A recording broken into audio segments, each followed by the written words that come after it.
ఏ విషయంలో నువ్వు సొమ్మసిల్లిపోయావో, ఏ విషయంలో నువ్వు శక్తిహీన పరచబడ్డావో, ఏ విషయంలో నువ్వు బలహీన పరచబడ్డావో, నా ప్రభువు నేను చూస్తున్నాడు. ఈ రాత్రి అందరూ ప్రార్థన చేద్దామండి.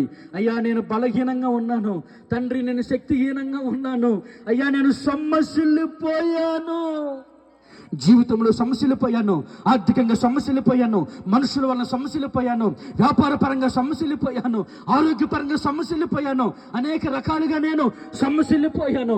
సమస్యలు నాకు బలమివ్వవా, బలాభివృద్ధి నాకు కలిగించవా అయ్యా. కుటుంబ సమస్యల చేత సమస్యలిపోతున్నాను, అనారోగ్య పరిస్థితుల చేత సమస్యలిపోతున్నాను దేవా, నేను సమస్యలు పడిపోతున్నానయ్యా.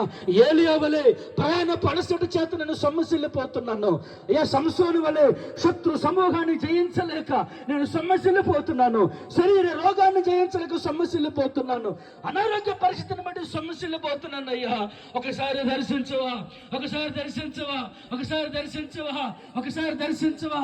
నాకు నీ బలం కావాలి, నాకు నీ బలము కావాలి అయ్యా. వాక్యం వింటున్నానయ్యా, దైవశాఖుడు చెప్తున్నాడయ్యా, నువ్వు బలవంతుడు అని చెప్తున్నాడయ్యా, నువ్వు బలవంతుడు అని చెప్తున్నాడయ్యా. నన్ను బలపరచు, నన్ను బలపరచు, నన్ను బలపరచు. ఈ కుటుంబ ప్రార్థనలో ఈ కుటుంబాన్ని బలపరచు, ఈ కుటుంబాన్ని బలపరచు, ఈ బిడ్డలను బలపరచు, వచ్చిన వారందరినీ బలపరచు, బలపరచు. అందరూ అడగండి, అయ్యా నన్ను బలపరచు అయ్యా. ఇదిగో పౌలు అంటాడు,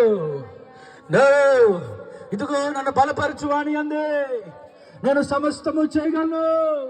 ఎందుకంటే నేను పట్టుకున్నవాడు బలవంతుడు, నేను పట్టుకున్న దేవుడు బలవంతుడు, నేను పట్టుకున్న దేవుడు బలవంతుడు, బలవంతుడైన దేవుడిని నేను పట్టుకున్నానని పౌలు అంటున్నాడు. అందరూ కూడా ప్రార్థన చేద్దాం. హల్లెలూయా, హల్లెలూయా, హల్లెలూయా, హల్లెలూయా, హల్లెలూయా.